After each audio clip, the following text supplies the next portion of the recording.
Over the last few thousand years, we have warped our own history. Our stories of the past have been changed, altered, mistranslated, and completely been misunderstood as we rounded the curve on the precession of the equinox. Modern views of our history account for many things, but completely dismiss many very important pieces in the puzzle. For example, the pyramids of Giza. There is no modern theory that accounts for how these could have been made. Individually, each block cannot be pulled even with 50 men pulling it, let alone drag it for hundreds of miles and then stack them on top of each other 450 feet in the air, in such a precise way that even modern technology can't achieve. Not to mention having it lined up precisely with both Orion's belt, a golden mean, and Fibonacci spiral, and be a primary nodal point of every sacred site on the planet. And that's just one example. Our history is not what we think. Many things that we've been led to believe to be true simply is not. This has got to be the biggest. The field of archaeology recently saw some monumental discoveries that are rocking the foundation of what we think we know about ourselves. Many ancient cities such as Babylon, Erech, and Akkad that were written about in the Bible and other ancient texts were always thought to be myths because no one could prove they existed. Then, one of them was found. This led to finding another, and then another. Inside one of these cities, archaeologists found thousands of cylindrical clay tablets hidden deep within the earth under this ancient city.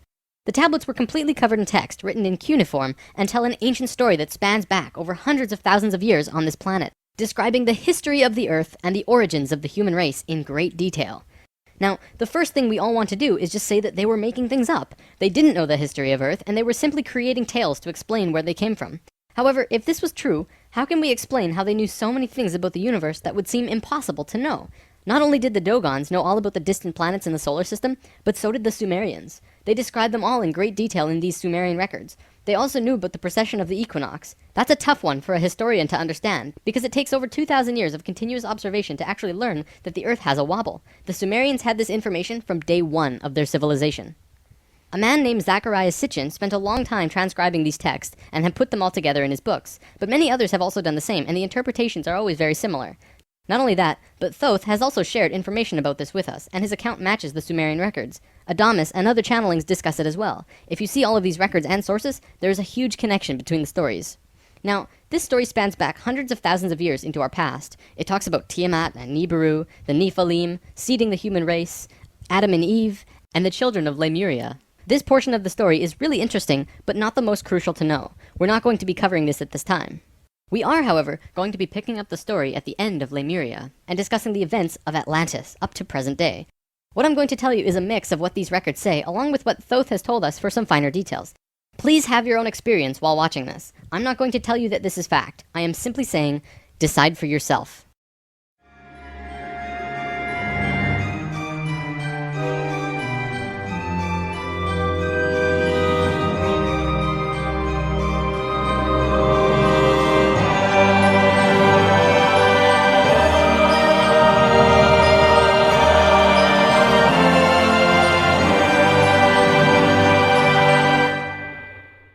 There was a time, long ago, when humans existed at a very high level of consciousness. We were interdimensional and were very psychic. We communicated through thought and emotion, much like how animals do rather than speaking or writing, which would seem very primitive.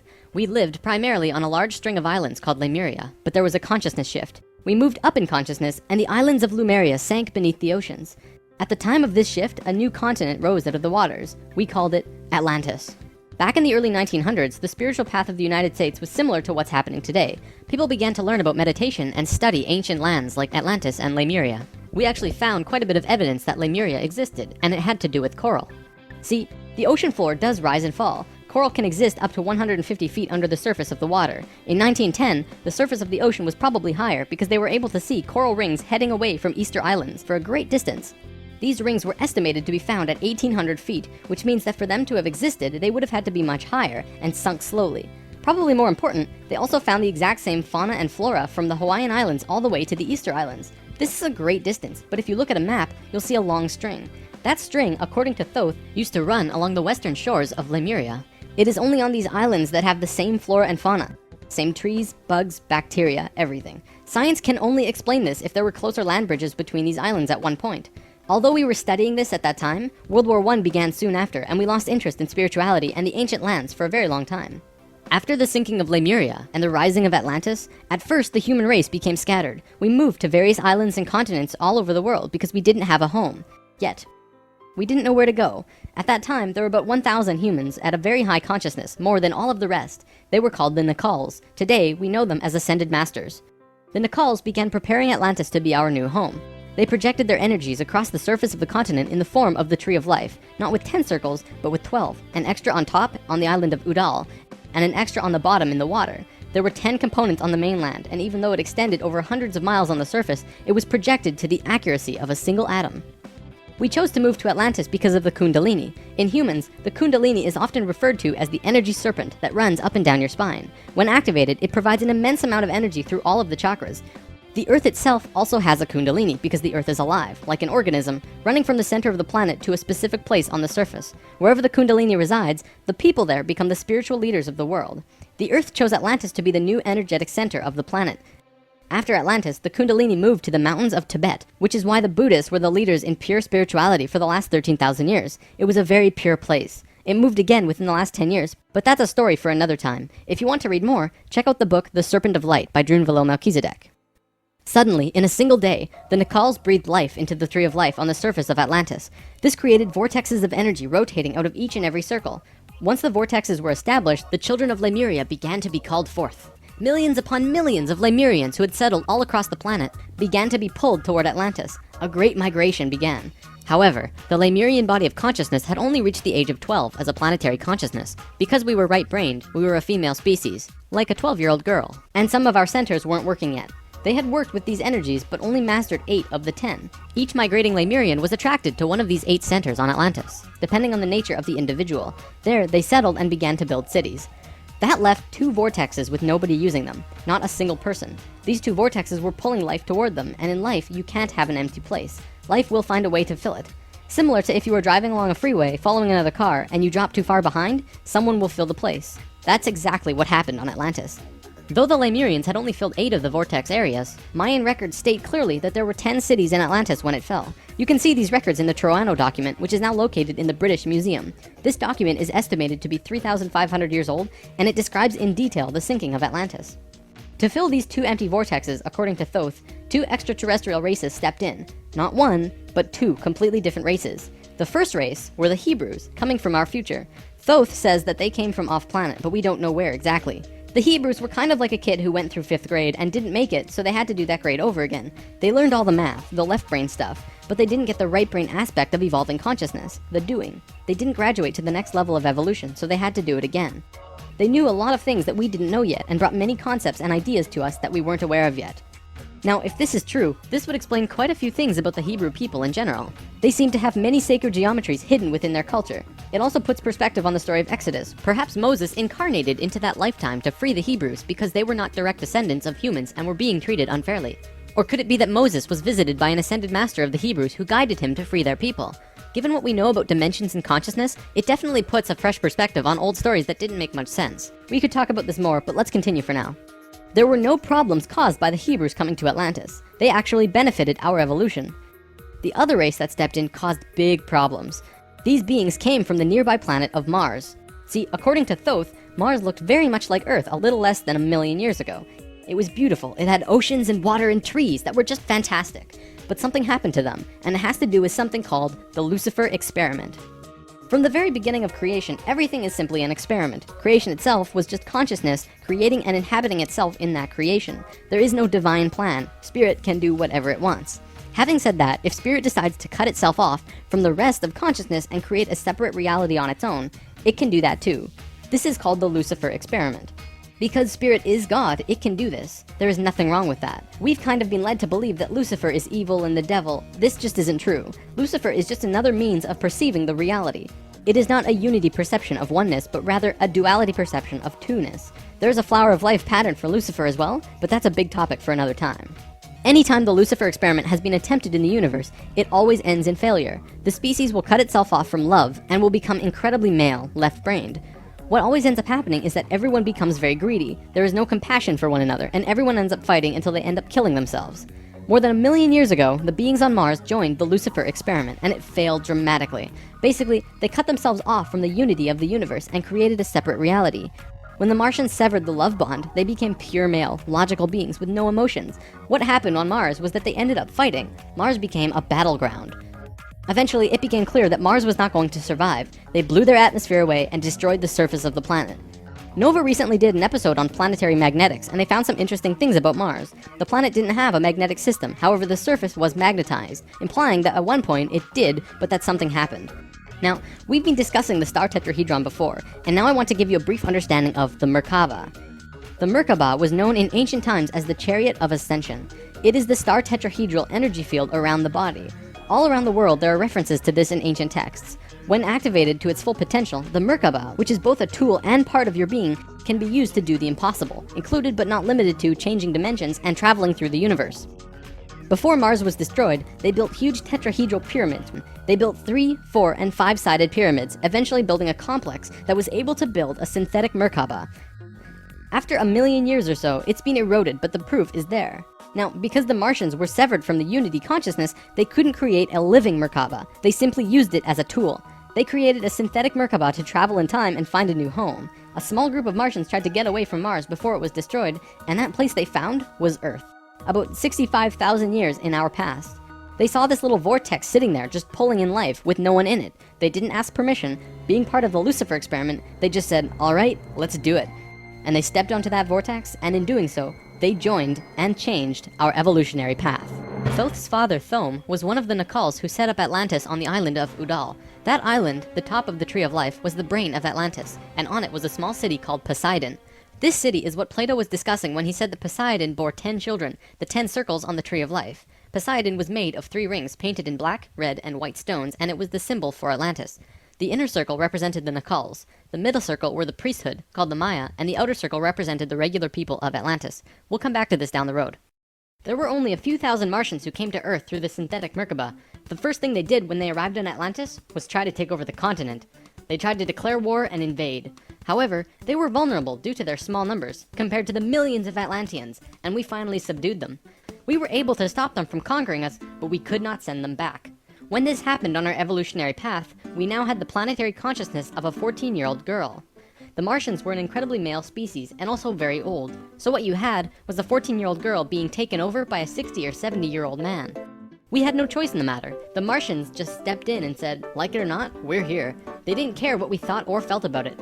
Really, it was no different from what the settlers of North America did to the Native Americans. Once the initial conflict was over, it was agreed that the Martians would try and understand this female thing they lacked. This emotional feeling, which they had none of at all. Things more or less settled for a while, but the Martians slowly began to implement their left-brain technologies, which the Atlanteans knew nothing about. One after the other, the Martians kept putting out these left-brain inventions, until the Atlanteans slowly began to see things through their left brain. We slowly began to become a male species. The Martians gained control, bit by bit, until eventually they had all of the power, as was their intention. The animosity between Atlanteans and the Martians never subsided, not even till the end of Atlantis. They hated each other. The Atlanteans were shoved down and treated like inferiors. It was like a marriage that the female component didn't like, but the male component didn't really care if she liked it or not. It remained this way for a very long time, until about 26,000 years ago, when the next phase slowly began.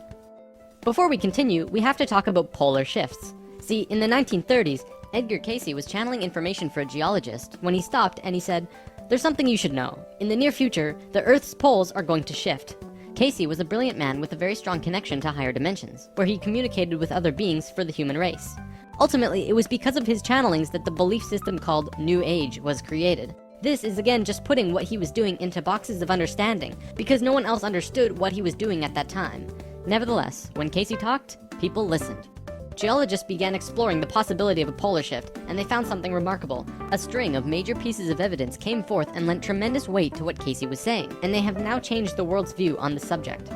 Scientists believed that if there was going to be a physical pole shift, there would also be a change in the magnetic poles. Through studying lava beds, geologists were able to see where the planetary magnetics were when the lava beds hardened at certain depths. They found that the earlier magnetic poles were not where they were now, but in Hawaii. The last shift that took place was 13,000 years ago, and we will get there in the story soon. They did another test and found that it had shifted again 26,000 years ago as well. Scientists also learned that polar shifts happen very quickly. In a single day, the magnetics would do a complete flip, or turn 90 degrees. There's that number again. And within 24 hours, the sun would be rising differently than it did the previous day. This shift has happened hundreds of times over the last 100 million years on Earth, but it's speeding up now and happening faster and faster. Now only 13,000 years between each shift. A whole new viewpoint is beginning to be understood. From space, would this not appear as a pulse? Now, there's a lot more to talk about with polar shifts, but I'm going to give you the basics. A scientist named Charles Hapgood was studying this at great detail because the leading theory behind what caused polar shifts was still underdeveloped at the time. He came up with a theory that demonstrated to be possible through various experiments. Through these experiments, they learned that the surface of the Earth, the crust, could slip over the main mass of the Earth, which continues its rotation as if nothing happened. The crust would rotate and spin out of control until eventually it settles again in a new location aligned with the new magnetics. During this time, there are massive earthquakes and tsunamis and devastations that rock the world. Doesn't that sound a bit like the destruction described in the Book of Revelations? Now, I don't want to freak anyone out. Besides Edgar Cayce's account, many other ancient prophecies, including Nostradamus and Mayan prophecies, have talked about polar shifts in one way or another. And modern science is becoming increasingly aware that there is going to be a polar shift in our near future, which is lining up with our consciousness shift, though they don't take that aspect into account. It's funny actually, a while back, NOVA did 2 reports on polar shifts, and both times NASA shut them down. Then recently, NOVA released a new video called Earth's Magnetic Storm. That video shows all of the evidence for pole shifts without actually using the words pole shift. It's almost as if a specific company doesn't want us knowing about this and the evidence that's been brought forth. Polar shifts are directly related to the magnetics of the planet as well. Planetary magnetics are supposed to look like this, but the reality is much different. Our magnetics have been weakening over the last 500 years or so, and today, they look a little more like this. It was the magnetics becoming more and more warped that's causing many of the problems we've seen in the last 20 years. Birds follow the magnetics of the planet to migrate, and they've been ending up in places they shouldn't be. Whales were continually beaching themselves in the 90s because they followed these magnetics, which led them to land where there should have been water. As for humans, you know how on the night of the full moon there are more rapes, murders, and violent crimes than any other night of the lunar cycle? Well, the moon affects the magnetics of the Earth, slightly. But the magnetics are so warped right now, it's affecting how we think and act as a planet. Our collapse of social structure is related to the geomagnetics of the Earth. Or perhaps it's the other way around. There's one other thing that we need to discuss about polar shifts. They always line up with a consciousness shift. They are interrelated. Thoth lived on Atlantis for a very long time, and he told us that he saw the Earth shift 5 times, watching the sun rise in the east, and then the west, then the east, then the west. This is how to explain why during a consciousness shift at the end of Lemuria, it sank beneath the oceans and Atlantis rose. If the crust was spinning randomly around the planet, many geological events such as continents rising and falling would take place. Now that we have an understanding of polar shifts, we can continue with this drama on Atlantis. 26,000 years ago, we were exactly where we were today on the precession of the equinox. We had gone through our falling asleep phase, and we were about to begin waking up. It was at this point that there was a small consciousness shift. We actually went down in consciousness, not up. A piece of Atlantis about the size of Rhode Island sank into the ocean. This caused a tremendous amount of fear within the Atlanteans, because they thought they were going to lose the whole continent, like what happened with Lemuria. Because of the consciousness shift, one of the bigger things they lost was their connection to the future. They couldn't foresee big events such as the potential sinking of their home. After about 200 years, this fear began to subside. Now, in both the Bible and the Sumerian records, the accounts of Adam, Eve, and all of their children were recorded to have exceptionally long lifespans, like 900 years or so. So 200 years for us back then is like 20 years for us today. We'll explain how we got there soon. Things kinda settled for a while, and then between 13,000 and 16,000 years ago, a comet approached the Earth. Because we were living at a high consciousness across all dimensions, the Atlanteans became aware of it before it hit. A great conflict occurred in Atlantis. The Martians, who were in the minority even though they were in control, wanted to blow it out of the sky with their laser technology. However, the Nacals had learned of the comet's true nature, and the Atlanteans protested. They said that the comet was in divine order. They had to allow it to take place naturally. Let it hit the Earth. That's what's supposed to happen. The Martians fought the Atlanteans, but in the end they gave in. The Martians agreed to let it hit the Earth. When the time arrived, it came screaming into the atmosphere, plunging into the Atlantic Ocean just off to the western shores of Atlantis, near where Charleston, South Carolina is now, only that was at the bottom of the ocean at the time. The remnants of the comet are now scattered across 4 states, and science has definitely determined that it hit at least 12,000 years ago, if not more. They're still finding pieces today. Although the main portion struck near Charleston, a few fragments actually hit the main body of Atlantis, crashing into an area right where the Martians were living, killing a huge portion of their population. They were pissed. They said, "It's all over, we're divorcing you, and we're gonna do whatever we want. You can do what you want, but we will never listen to you again." We know this whole bit. We've seen it in divorced families throughout the world. And the children? Well, look at our modern world today. We are the children. You can guess what the Martians did next. Their primary interface with the reality was control, and when their anger rose to meet their desire for control, they decided to take over the Earth. They began to once again create a complex like the one they built on Mars long ago to try and create another synthetic Merkaba. If they had succeeded, they would have gained control over everything on the planet. The only thing was, around 50,000 Earth years had passed since they had built a Merkaba, and they didn't quite remember how to do it. But they thought they did. The Martians built the buildings in Atlantis. They set up the whole experiment, threw the switch, and lost control. The destruction was immense. In this reality, you can hardly make a greater error than to create an out-of-control Merkaba. The experiment began to rip open the dimensional levels, not the higher ones, but the lower ones. To give an analogy, if you took a knife and slit open your stomach, the stomach acids would seep into other parts of the body that it's not supposed to be in. That's like ripping open the dimensions. The Martians almost destroyed the Earth. The environmental disaster we are experiencing today is nothing in comparison, though today's disasters are a direct result of these events. Because of this tear in the dimensional levels, a huge number of lower dimensional spirits and beings were thrown out of their comfort zone and into these higher levels. They were forced into a world that they did not know or understand. To survive, they needed bodies and began automatically entering into the bodies of people. For every human body, there were hundreds of lower dimensional spirits inhabiting them. These beings were Earthlings like us, but very different, not coming from this dimension. It was a catastrophe, probably the biggest the Earth has ever seen. The reason the Nacals were special wasn't just because of their incredibly high consciousness, making them like guides of Atlantis. They also had achieved what today we call immortality. Let's just say they figured out a way to keep their body healthy and young for as long as they chose, and could choose to pass on whenever they desired it. When reincarnating, they do not suffer the great memory loss that we do when we incarnate. They did it through their expanded consciousness and tantric interdimensional sex meditations. This is how Thoth was a priest king of Atlantis for thousands of years and stayed on Earth until 15 years ago when he gave all of his memories and understanding about sacred geometry to a man named Drunvalo Melchizedek. The Merkaba is formed out of 3 star tetrahedrons overlaid on top of each other. 2 of them are counter-rotating and the third is stationary. When the Merkaba is formed with the unity consciousness, it is formed internally with love. When it is formed externally through the Lucifer experiment, it does not have that love and can become unstable very quickly. The Martians' attempt at controlling the world took place on one of the small islands in the west of Atlantis. This place today is known as the Bermuda Triangle. It's a triangle because the top of the stationary tetrahedron of the Merkaba is actually sticking out of the water there, which causes a huge electromagnetic imbalance in that area. Many planes and boats have reported to have gone missing there. They just vanished without a trace. The imbalance is multidimensional, and in many cases, these ships and planes have been sucked into different dimensions, never to be seen again. That Merkaba is still there on the seafloor today, but from what I know, it's going to be corrected soon. The Nacals did their best to save Atlantis. They sent most of the lower dimensional beings back, at least as many as they could, and sealed up the dimensional tear. Despite this, the situation got really bad, really fast. All of the economic systems collapsed. Financial, social, and all concepts of how life ought to be completely broke down. Everyone on Atlantis began getting sick with weird diseases, and the entire continent went into a state of survival. Life was no longer about living. It became about surviving until tomorrow. It was a literal hell on Earth. The Nacals had no idea what to do. They were children compared to the events that had been thrust upon them. So they prayed. They prayed to the highest levels of conscious life in the universe, asking for help from anyone who could hear them. The problem was reviewed on many high levels of life, who I am drawing as the Justice League because the 11th and 12th dimensions are completely incomprehensible to us in our current state. What they told us was this: we were going to fall.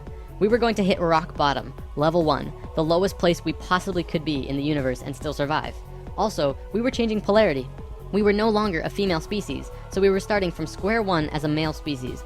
And finally, and this was the shocker, we would only have 13,000 years to return to Christ consciousness. Normally, it takes hundreds of thousands of years for a species to get to Christ consciousness. We had to do it in a fraction of the time. If we didn't, we would not survive. This has never happened before in the universe, ever.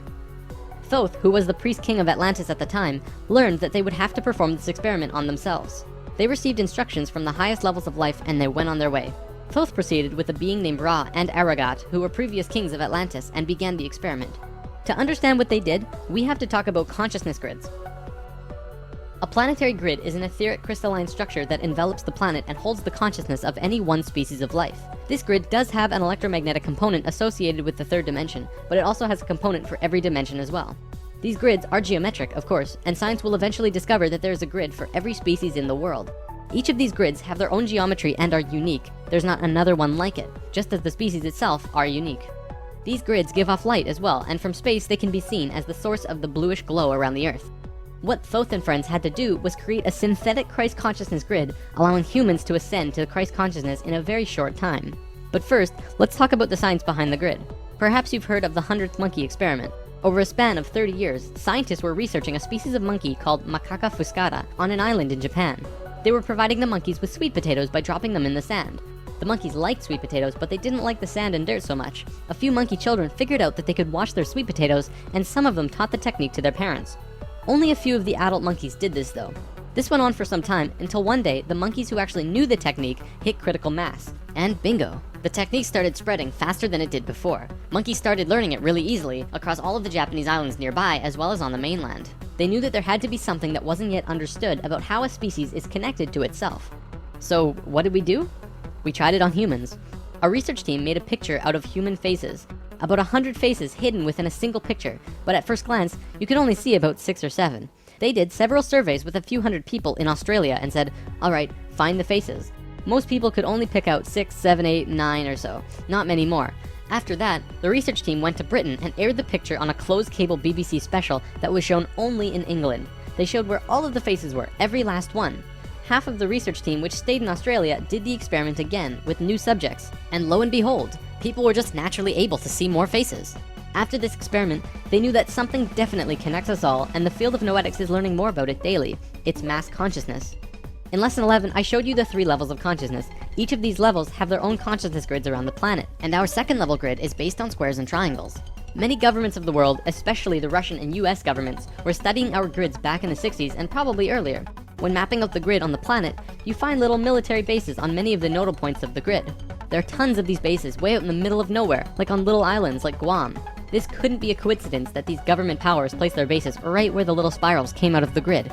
They were trying to take control of the grid, because if you control consciousness, you control what we think and feel. Of course, there was another organization that had its hand in both of these governments, and still do, and we will discuss them soon enough. This grid is visible through astral projection as well. 13,000 years ago, it began. Thoth, Ra, and Aragat were to create a global complex that was able to build a synthetic Christ consciousness grid over a 13,000 year time period. The first thing they did was to fly to a place which is now called the Giza Plateau, but back then it was known as the land of Chem. It was also a rainforest back then as well, not desert like it is today. First, they created a grid around the planet 4th dimensionally, and then began to construct it in the physical 3rd dimension. They went to the male energetic axis of the Earth and constructed a complex which today is called the Solar Cross. These men were 6th dimensional beings at that time and were living at a very high level of consciousness, so whatever they thought happened instantly. It was that simple. According to Thoth, he built the Great Pyramid, not the Egyptian king Cheops. Thoth says that it was built 200 years prior to the pole shift and built very quickly. These pyramids were aligned precisely with both Fibonacci and golden mean spirals emanating from out of the solar cross. Interestingly enough, Edgar Cayce also channeled that the pyramids were constructed in this time. The pyramids were also found to be built from the top down. The stones on top were placed first, which has baffled researchers ever since. Every time more is learned about the pyramids, we move further into dark on understanding how they were formed. If what Thoth says is true, well, that explains everything. From there, Thoth and friends constructed an entire network of temples and structures along this grid 4th dimensionally, placing them on nodes on the new synthetic Christ consciousness grid they were creating. All of them were made with Fibonacci or golden mean spirals, and all of them were mathematically referred back to the solar cross in Egypt through the Great Pyramid. The creation of all of the sacred sites on the planet were no accident. It was a single consciousness that created them all, from Machu Picchu to Stonehenge to Zaghuan, you name it. There are a few exceptions, but most were created by a single awareness as part of a unity consciousness grid. Although the Great Pyramid was done all at once, many of these ancient structures of the world were made 4th dimensionally and slowly dropped in frequency until they manifested on the 3rd dimension over a long period of time. Richard Hoagland's research brings this forward, but he wasn't the first either. They showed how one sacred site is extrapolated from another to another to another. A hot topic of discussion right now are ley lines. These are simply geometric relations between sacred sites. Archaeologists are now finding these huge connections between major spiritual sites in the globe, and now we know why they're connected. These sites had to be built physically so that the Christ consciousness grid could manifest. In a way, think of the physical sites as the wiring of a giant wireless electrical system, and then it needs about 13,000 years of continuous energy flow for it to actually turn on. And just so that you're not left in suspense, yes, the grid was completed. It came to life and is now active, though not really used. Congratulations, Earth! We actually survived. Not only has Thoth told us this in person, but he's also written it down in the Emerald Tablets. These tablets were left in the Great Pyramid thousands of years ago. There are 12 tablets in total, formed from a substance created through alchemical transmutation. They are imperishable, resistant to all elements and corrosion. Their atomic structure is fixed in place, and no change can ever take place. In that respect, they violate the material laws of ionization. These tablets share a great wisdom, and you can read them at over 100 different levels of consciousness, and you will always understand them differently. If you're interested in this stuff, you should definitely consider reading them. As you can probably tell, Thoth plays a pretty large role in what happened. Most of this information comes from him. Thoth also provided most of this information about the flower of life and its geometric relationship to consciousness with us. And this stuff is tied intimately to the geometry of the universe. Considering the quality and quantity of information that he has shared, it makes you really start considering that this next part can be true. The Great Pyramid has a legendary missing capstone. According to the Emerald Tablets, deep under the Great Pyramid there's a room called the Hall of Records. This room was not built by Thoth and long predates the Atlantean civilization. Within the Hall of Records is the capstone of the pyramid, which is 5.5 inches high, solid gold, and completely holographic image of the Great Pyramid. It has all of the little rooms and everything. However, this leaves us with a 24 square foot piece of the Great Pyramid that's missing. If what Thoth says is true, that missing piece actually belongs to a very special airship that exists on Earth. And the way to the airship is through the Sphinx. The Sphinx, according to Thoth, is not 12,000 years old, but dates back over 5.5 million years on Earth. Deep under the Sphinx, about 1 mile down, is a round room with a flat floor and flat ceiling. Inside this room is the oldest synthetic object on Earth. The object is about 2 city blocks in size. It's round like a disc and has a flat bottom and top. It is also only about 3 atoms thick, except for a pattern on the top and bottom which looks like this. This pattern is 5 atoms thick. Thoth says that it's powered by consciousness, thoughts, and feelings, and connects with your own living Merkaba, which means that it becomes an extension of you and your own energy fields. The ship is also intimately connected with the spirit of the Earth, and is the protector for the whole planet. Thoth built the pyramid the way he did to fit with the ship. When on top of the Great Pyramid, it creates this image from above. The disc ship has a circumference equal to the perimeter of the Great Pyramid. As we discussed in Lesson 11, whenever that ratio appears, life occurs. This ship can only be used by the purest of souls. See, whenever we approach the point in the precession of the equinox where our poles do these shifts, we become very vulnerable. Things often degenerate, and while things become chaotic, there are often other species who wish to take us over. This has always happened, not just with us, but with all evolving consciousness. Every time a takeover seems imminent, a very pure person will find their way to the ship and raise it into the air. The Earth and Sun will connect with that person and give him or her great power. Then, whatever that person thinks and feels will happen. And think about it, if consciousness is the primary core component of the entire planet, does it not make sense that it would have its own defense mechanism? This defense is an airship that plugs into the Earth and the Sun, allowing the Earth to have protection. Our takeover event actually already happened, the same year the Christ grid was activated. The year was 1989, and we were having some troubles with the Greys, a race of ETs who were slowly plotting takeover due to a previous scuffle we were having. A very pure woman in Peru made the ascension process into the Christ consciousness grid and found the ship. She tuned it to the frequency of the 4th dimension, where she raised it through the Earth and into the air, and manifested a situation for the Greys to leave. Within a very short time, the Greys began getting sick, and remained sick for as long as they stayed here. They have been forced to leave for now, and we are once again safe. The ship is a warship in that whatever race is trying to take over, the person will just think them away, think up a situation, and force them to leave. Returning to the events on Atlantis, after completing the complex in Egypt, Thoth and pals returned to Atlantis, where they waited for about 200 years until that critical point on the precession of the equinox where the poles would shift. They knew that Atlantis would sink, and they would be ready. Previously on Thoth and Pals! Thoth, the poles are shifting. Oh, the pole shift? Yeah, whoa, what's wrong with your eyes? I don't know. When Thoth first saw signs of the polar shift, they returned to the land of Chem and raised the warship into the sky. They went to Atlantis and picked up the Nacals. The Nacals weren't just passengers though, and each and every being was working in unity to create a very powerful Merkaba around themselves and the ship. They returned to the Great Pyramid and landed the ship on top, forming the phi ratio with the pyramid. And then, it happened. The poles began to shift, and human consciousness began to plummet. Simultaneously, the electromagnetic and magnetic fields of the Earth collapsed, and all life on the planet went into the Great Void, the 3.5 days of absolute blackness described by many ancient cultures in the world. The Emerald Tablets say that whenever we go through a polar shift, we go through a void space as we change our frequencies for about 3.5 days.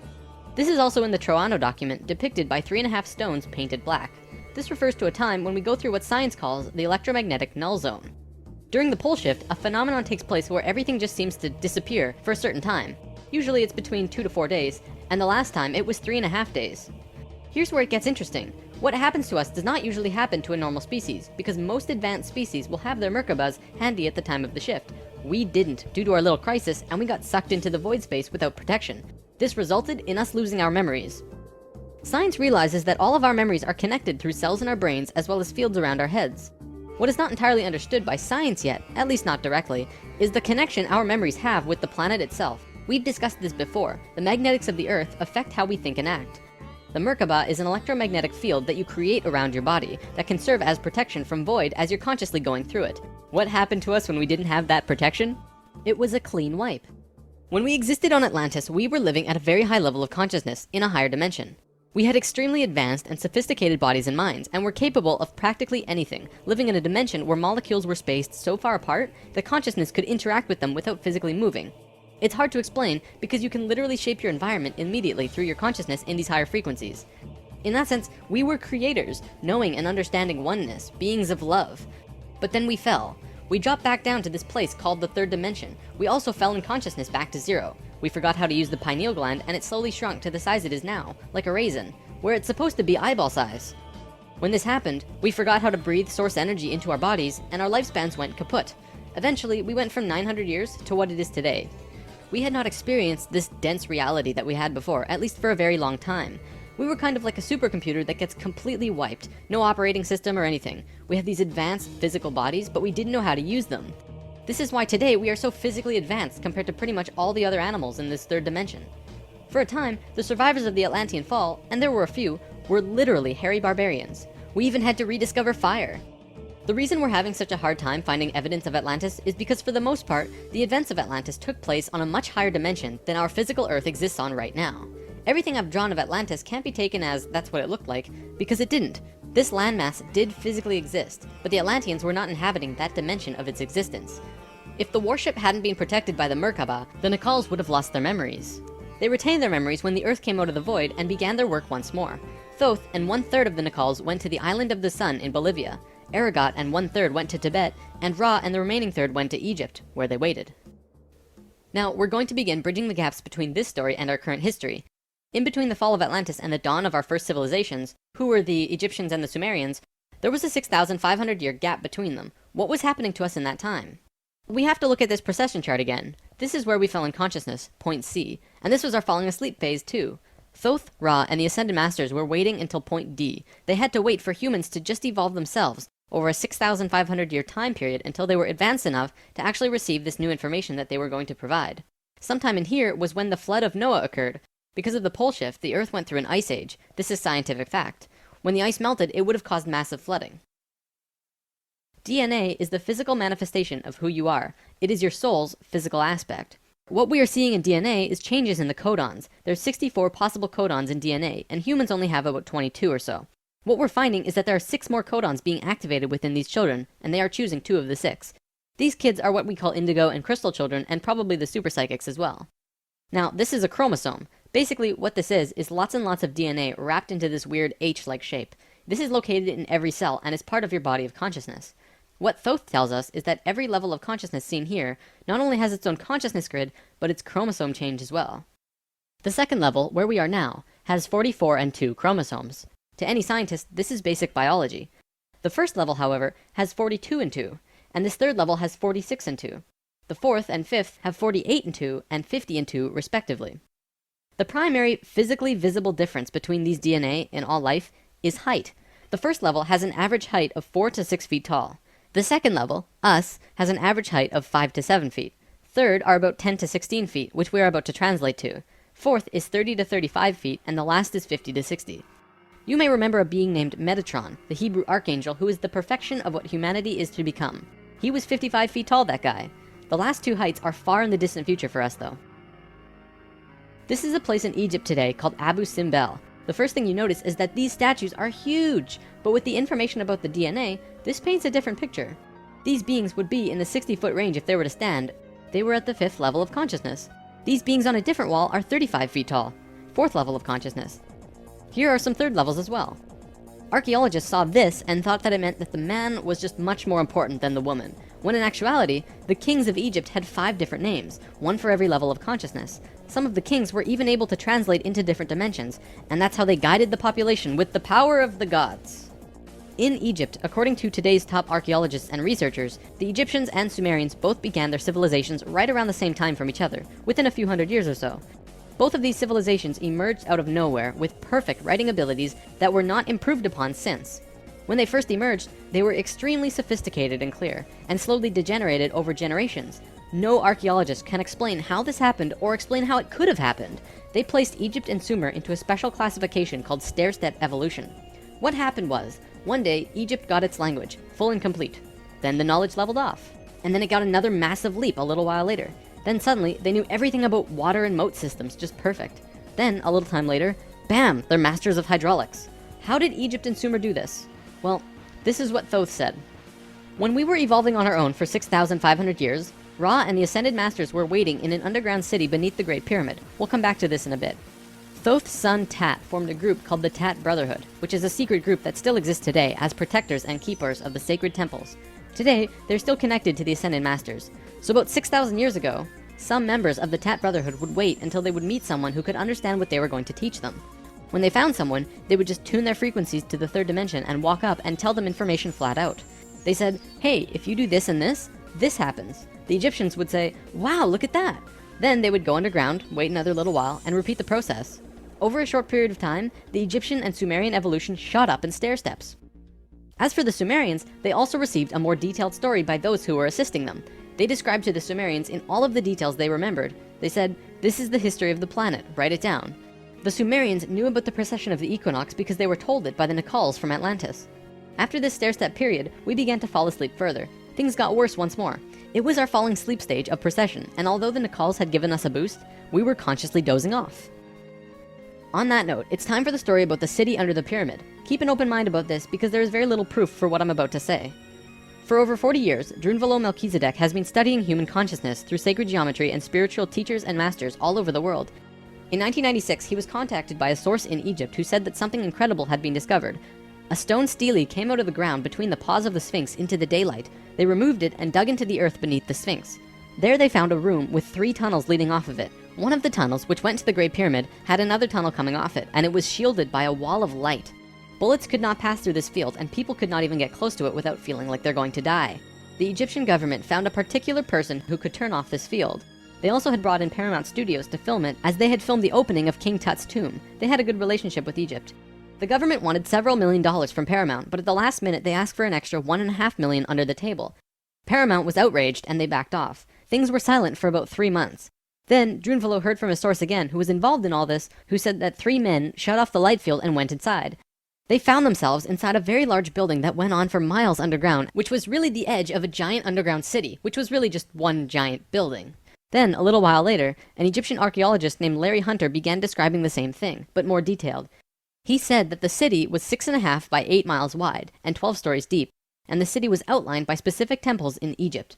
The 3 pyramids are lined up with Orion's belt, but there are also small temples for every other star in the constellation. Those temples map out the city underground and are made out of a special stone not found anywhere else in Egypt called Koinen stone. Incredibly enough, very recently, ancient tunnels were found in Romania that led to both Egypt and the inner earth.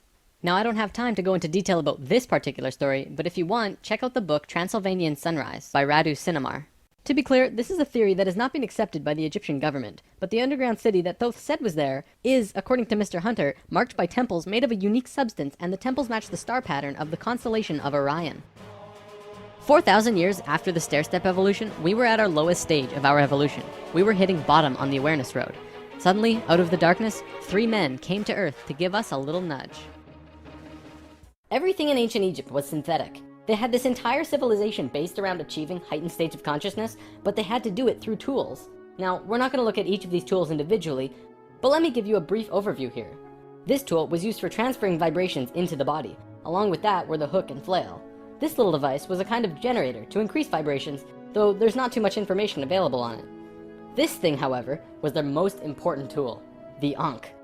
They saw the Ankh as the secret to eternal life, and they used it not as a physical tool, but as an energetic one. They would use this form and Ankh their sexual energy.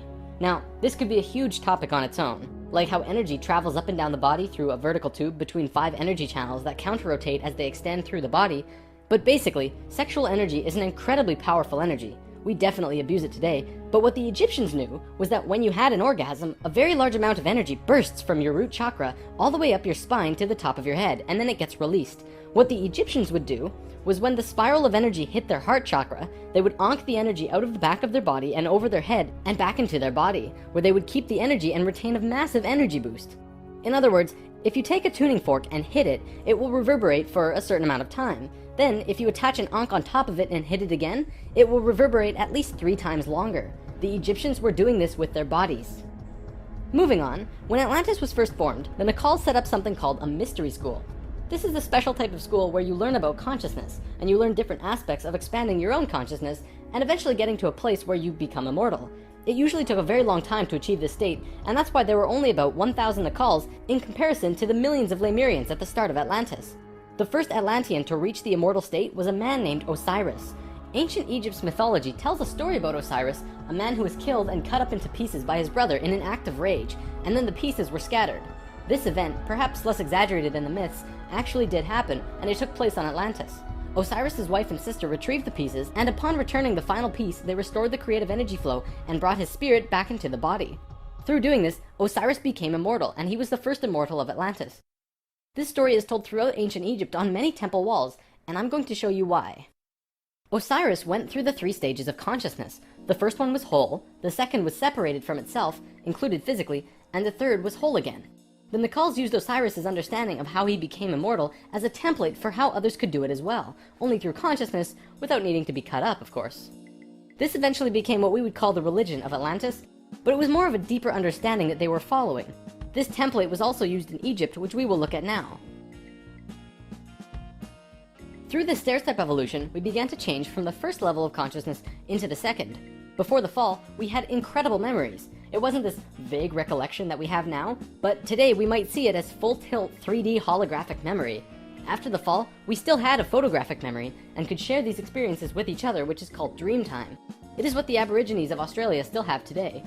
Through the introduction of writing, however, we began to change from the first level of consciousness into the second. We lost our incredible memories and became very separate from each other and ourselves. Thoth was the one who introduced writing, and if you look at ancient Egyptian culture, it even says, Thoth brought writing to us, as well as many other things. Now that we were in the second level, over time, things began to change, and a very serious problem developed, which if it hadn't been solved, it would have caused a major catastrophe in our own near future. Basically, in Egypt, the Ascended Masters had used Osiris's genetic coding of changing chromosomes to show others the path of ascension. They developed a system of 42 and 2 gods, with a lowercase g. They were actually called Neters. Most will recognize this one. His name was Anubis. There were 42 and 2 Neters who were representative of human chromosomes. Each one of them showed a specific pathway of life or human experience, and people would follow these understandings to learn more about their life or their own reality. The problem developed when both Upper Egypt and Lower Egypt became more separated from themselves, and the meanings of these Neters were lost. Over time, the drawings of these Neters changed, and the meanings changed with them. People had no idea what they meant. Then it got worse, when the Egyptian king Menes merged Upper Egypt and Lower Egypt into a unified country. Menes also merged the belief systems, so now you had 88 gods that people were fighting over to decide who was really God. This was an issue because now they had people not knowing what to believe, completely lost, separated from their understanding of their own divinity and God. Things became separated further. People fought over which gods were really gods. Today we look back and say, wow, they thought there were so many gods, when really this wasn't the case at all. Even with the help from the Tat Brotherhood, we just couldn't get it right. There was one short period of Egyptian culture that most historians don't really understand.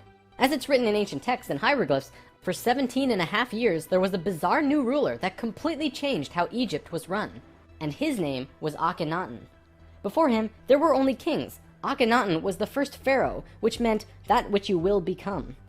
He was also, believe it or not, 15 to 16 feet tall, at least that's how he was always depicted, and had an elongated skull. Both of these aspects are related to Christ consciousness. Akhenaten abolished all previous understandings of God and tried to instill a one-God understanding in everyone.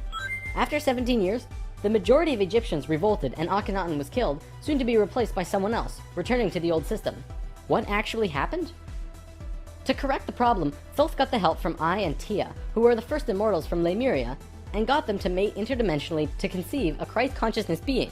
Thoth said that he worked with the previous kings of Egypt to help achieve this, and Egyptologists find that Akhenaten came completely out of nowhere. It took some time, and there was a transitional period involving Amenhotep III, but soon Akhenaten was on the throne.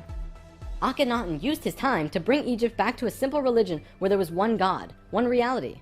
He used imagery of a sun disk to represent this. The priests in Egypt didn't like that because the religious beliefs were centered on the priests. Then he comes along and says, you don't need priests, God is within you, and you can access God from within your own selves. Well, they didn't like that.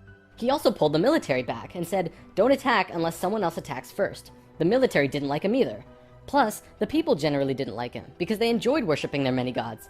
Eventually, they disposed of him. After all that, what did Akhenaten do that evidently saved humankind? Well, he developed a mystery school, with the intention of showing a small group of humans a way to ascend into the immortal state. Usually, it took hundreds of years to reach the level of immortality, and Akhenaten had 17 years to produce results. This was a very close call, but he did it. He actually showed 300 individuals the path to immortality in this short time. So after the general population disposed of Akhenaten, these 300 immortals would go beyond Egypt. Thoth wrote in the Emerald Tablets that after ancient Egypt ended, he brought a man named Pythagoras into the Great Pyramid and taught him the geometry of the universe. That man then went on to found Greece, which was originally built upon schools for teaching geometry and the Platonic solids and all of that stuff. Thoth lived a lifetime here as well, where he was known as Hermes Trismegistus. Akhenaten's immortals became a group called the Essene Brotherhood. They first migrated to a place called Masada in Israel. Even today, Masada is known as the capital of the Essene Brotherhood. Now get this. In this brotherhood, there were two people in particular, a man and a woman. You might have heard of them. Mary and Joseph? See, it was part of the Ascended Master's plan that they would bring in a being who would show the pathway to Christ consciousness. He would come to Earth as a second-level being, a regular Joe, and achieve Christ consciousness through the course of his life. Then, the ascension process, the transitional experience from the second to third level, would go into the consciousness grid that was still being formed. He was able to transition because he was originally from these higher levels. That man is known today as Jesus, although his name at that time was Yahshua ben Hur. If Yahshua had not shown up, we would not have had that ascension experience available to us today. None of us would be aware that these higher levels of understanding even existed, and we would destroy ourselves. According to what Thoth said, Mary and Joseph mated interdimensionally. Mary could have been a virgin, physically, but she mated with Joseph in a way that would allow a soul from a higher reality to come down to Earth and have a human experience. Usually, this is impossible to do otherwise. Through Yahshua's work, he came here just like us, a total human being, but he went through these three important stages: final death, resurrection, and ascension, and gave us these experiences so that we could access them down the road. Now, as we all know, the story of Jesus has a missing piece. He was a child, disappeared for some time, and then showed up again when he was 30. In a book called The 18 Absent Years of Jesus Christ, the leading theories about where he went was actually out east to either the Himalayan or Tibetan mountains, where he became an enlightened guru. He brought his teachings back to the world after that. If you remember from part 1, the Kundalini of the planet was residing in Tibet at that time. They were very spiritually adept people living there, and remain so today. Now, on the topic of Christ, there's something else I'd like to bring up: the Lord's Prayer. Today, we know this as the only prayer that Jesus taught, but did you know it's actually a geometric prayer meditation? A man named Bodhi McCoy spent over 20 years working with this prayer and analyzing it with sacred geometry, and has discovered some incredible synchronicities. In his book, Live the Promise, he explains how the original prayer, not the extended version mind you, has 7 segments or thoughts, which align perfectly with the 7 chakras as well as the 7 original branches of yoga. Bodhi teaches how to do this prayer meditation, as well as meditations him and his wife have developed based on the Lord's Prayer, called heart dances. It's really quite incredible to see how it all works with the pure geometries of the universe. If you wish to learn more, check out livethepromise.net. If you study Christian religion and Egyptian religion, you'll actually find that they parallel in almost every way except for the Egyptians' understanding of God. Most evidence shows that Christian religion came out of Egyptian religion, and then later they went back and discredited the Egyptians. Around 300 AD, there was a council called the Council of Nicaea, which was the syndication between the Roman political and religious authorities. Basically, the religious leaders and political leaders realized that they could unite and impose more influence on the people and control society through their unity. It's right around this time that we begin to see the manifestation of the New Testament, which was put together from scriptures and stories, some newer and some much older, which were renewed and superimposed on the life of Yahshua ben Hur, which today we know as Jesus of Nazareth. The term Christ actually stems back from much before the Bible. It comes from the word Christala, which is a word that derives from the original 7 core audible sounds of creation. When the creation of the universe occurred, the original tones were Ka, Ra, Ya, Sa, Ta, Ha, La. Christla actually was broken down on earth into 2 words, Christ, which soon became Christ, and Hla, which became Allah, which were broken down and changed through oral tradition. The symbol for Atlantis was 3 rings inside of the other. The inside were the Nacals, the middle ring were called Maya, and the outer ring were the Atlanteans. The Maya's job was communicating the messages from the inner circle out to the regular people of Atlantis. When Atlantis sank, the Maya took their knowledge, a crystal skull with memories of Atlantis, and their calendar, and went out to what today is called the Yucatan Peninsula, birthplace of the Mayan civilization. Their calendar is the most advanced, detailed calendar on the planet, and it has its roots in Atlantis. Over the last few hundred years, a group of people have slowly monopolized the entire world into what it is now. Today, there are 13 families that are among the richest families in the world. They have their hands in next to every organization and government and control over 95% of the money. They control our modern world from the very tippy top. Today, we like to call them the Illuminati, except that's not really who they are. The word Illuminati means enlightened ones, which was established long ago as a secret society that was focused around expanding knowledge through scientific and spiritual understandings. Secret societies were not originally bad, but rather consisted of those who just kind of got it. They understood information that the average person at that time would not accept and demonize. These societies had to be kept a secret because of the control that the church had and refuted against what they wanted to explore. This is where Freemasonry originally comes from. If you do the research on the time periods, what probably happened was that the church, who had the majority of the control at the time, probably infiltrated some of these organizations to make sure that they were not creating plans to expose information and destroy the world order that they had created. This led to the church exposing some of the societies as devil worship and blasphemous, and fear of these groups rose. Over time, many secret societies branched off by those who were corrupt or previously infiltrated by the church, and gained more control through the church and large organizations that were being established. Today, there exist 13 families around the world who pretty much own the world, with over 95% of the money and a lust for greed, power, and control. More and more information has become present lately that many of these families may have DNA that is different than the rest of the human population. It is speculated that they share DNA that was passed down from the Martian race or other species races. They contain no love or emotion and are completely power-driven. This brings us to the end of the human history story for spirit science, but of course, it's not really the end. For one, we've only really scratched the surface of discussing many of these topics. Secret societies, for example, would take another 2 or 3 lessons to really get into. Plus, the human history story won't end because we're still living it, and what happens next is ultimately up to you. This story, while seemingly unbelievable and at times outrageous, does explain a lot. Think about it. We've covered the Bermuda Triangle, the face on Mars, Jesus, what the Egyptians were doing, the rise of Greece, pretty much most modern religions, the reason we popped up out of nowhere 6,500 years ago, the stair-step evolution of those cultures, and the story of Atlantis, which has been elusive to us at the best of times. It also explains the Great Pyramids and their connection to all of the sacred sites on the planet, the Sumerian tablets, the Emerald tablets, Lucifer, and as for the Hebrews, if you read their Talmud, it actually seems to suggest that they're not from here. I'm not going to tell you to believe it, but it definitely puts some perspective on many questions and aspects about the world which we generally just don't have conclusive answers to. Take it with a grain of salt though. After all, it is just a theory.